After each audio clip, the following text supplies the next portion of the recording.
বন্ধুসকল আপোনালোকৰ কি খবৰ ভালে আছেনে? চ' আশা কৰোঁ আপোনালোক ভালে আছে। আজি বিশেষ কাৰণ হ'ল এটা ব্লগ লৈ আহিছোঁ আপোনালোকৰ মাজত। আজি মোৰ এটা শ্বুটিং আছে, সেইকাৰণে শ্বুটিংটোৰ কাৰণে মই ব্লগটো বনাবলগীয়া হৈছে। চ' লগতে সোনকালে উঠিলোঁ, মৰ্ণিং ৱাক কৰিলোঁ, দাঁত ব্ৰাছো কৰিলোঁ। আজি আপোনালোকক শ্বুটিঙত দেখাম কি কি হ'ব। তো ব'লক ভিডিঅ'টো পলম নকৰি আৰম্ভ কৰোঁ। হেল্ল' গাইজ, মই এতিয়া ৰেডি হৈ গ'লোঁ গা পা ধুই। তো গাড়ী আহি আছে, মানুহ ঠাই আহি আছে, মই কোনোবাই ৰখি আছোঁ। তো ৱেইট কৰক, শ্বুটিঙৰ জেগাত গৈ ভিডিঅ' দেখাই থাকিম। হেল্ল' গাইজ, গাড়ীত উঠিছোঁ এতিয়া। গাড়ীত উঠি পিনে এতিয়া আহিছোঁ, আগত ছোৱালী আছে, ছোৱালীক উঠাব। তাৰপিছত আমি শ্বুটিঙৰ লোকেশ্যনত যাম। তো আমাৰ লগত আছে এতিয়া ছিংগাৰ এজন আছে। নমস্কাৰী, গানটোৰ কথা কৈ দিয়া। গানটো কৰিছিলোঁ, নিত্যাই বহুত কৰিছে গানটোত, আৰু আমি শ্বুটিঙলৈ গৈছোঁ। বাকী কথা আমি শ্বুটিঙৰ জেগাতে পাতিমগৈ আৰু। ঠিক আছে, তেতিয়া আমি দেখাই থাকিম, ক'ত যাম লোকেশ্যনো দেখাম। ব'লক এতিয়া আমি লোকেশ্যন জেগাত যাওঁ। ধুনীয়া জেগা, তো শ্বুটিং হ'ব অলপ লাহে লাহে। ধুনীয়া জেগা, ভাল লাগিছে, ধুনীয়া ধুনীয়া হাৱা আহিছে। তুমি কিবা এটা ক'বা নি? সেইপিনে আমাৰ আছে ডাইৰেক্টৰ দয়ালু হাজৰিকা, নতুনকৈ কোৰ্চ কৰি আছে দয়ালু হাজৰিকা। নমস্কাৰ। কিবা এটা কৈ দে। কিবা মানে কি ক'ম, আমি ফাৰ্ষ্ট এই কৰণ দাস তাৰ ভিডিঅ' নতুন চং এটা, গানটো ভাল ধুনীয়াকৈ বনাইছে সি। আমি আজি শ্বুটিঙৰ কাৰণে ইয়াত আহি উপস্থিত হৈছোঁ। অকণমান আৰু পাছতে লাগি আছে কাম। চাওক লাগি আছে, ইয়াৰ Bitupan Indian army, ex Indian army হয়। তো ভিডিঅ'টো আগলৈ চাই থাকিব, শ্বুটিং হ'ব এতিয়া লাহে লাহে। ছোৱালীখিনিয়ে মেকআপ কৰি আছে। তো ঠিক আছে, ভিডিঅ'টো আগলৈ চাই থাকক।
क्या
হেল্ল' ফ্ৰেণ্ড, আজি নেক্সট ডে শ্বুটিং চলি আছে।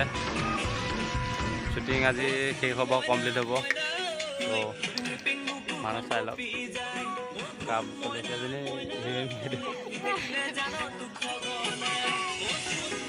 তো ভিডিঅ'টো আগলৈ চাই থাকক। ভাল পালে লাইক কমেণ্ট শ্বেয়াৰ কৰিব। অলপ আগলৈ দেখাই আছোঁ ভিডিঅ'টো কৰিব। এইটো আমাৰ ডাইৰেক্টৰ, এইটো ডাইৰেক্টৰ কৈ দিয়া। ছাৰ গেঞ্জি পিন্ধোতে মোক উলিয়াই দিছে, দেখিছে নহয় আপোনালোকে কিমান এইটো ভিডিঅ' বন্ধ কৰ। এইটো এতিয়া আমাৰ ডাইৰেক্টৰক সুধিম কেনেকুৱা হৈছে গানটো কৰি, কি পাইছে। গানটো কৰি ভালেই পাইছোঁ, তথাপিও বহুত কষ্ট হৈছে অকণমান। সকলোৱে পানীৰ মাজত দিছেনে, বহি বহি কি আছে, পানীৰ মাজত কৰিবলগীয়া হৈছে অকণমান চোন। আজি ভিডিঅ'টো এণ্ডিং হৈছে, শেষ হৈছে। তাৰপিছত আপোনালোকে চাব ভিডিঅ'টো, বহুত ভাল ভিডিঅ'। সকলোৱে বহুত কষ্ট মাজে কৰিছোঁ ভিডিঅ'টো। চ' সকলোৱে আদৰি ল'ব বুলি আশা ৰাখিছোঁ। আমাৰ এইটো ছিংগাৰ কিবা এটা কৈ দিয়া, ছিংগাৰ কিবা এটা কৈ দিয়া, কিবা এটা কোৱা তুমি। নমস্কাৰ, এই আজি গানটো কৰিলোঁ, কালিৰ পৰা কৰি বহুত কষ্ট হৈছে গানটো। আজি এডিটিং হৈছে, এডিটিংটো কেতিয়া হয় নাজানো আৰু সোনকালে আপোনালোকৰ মাজলৈ এৰি দিম। ধন্যবাদ।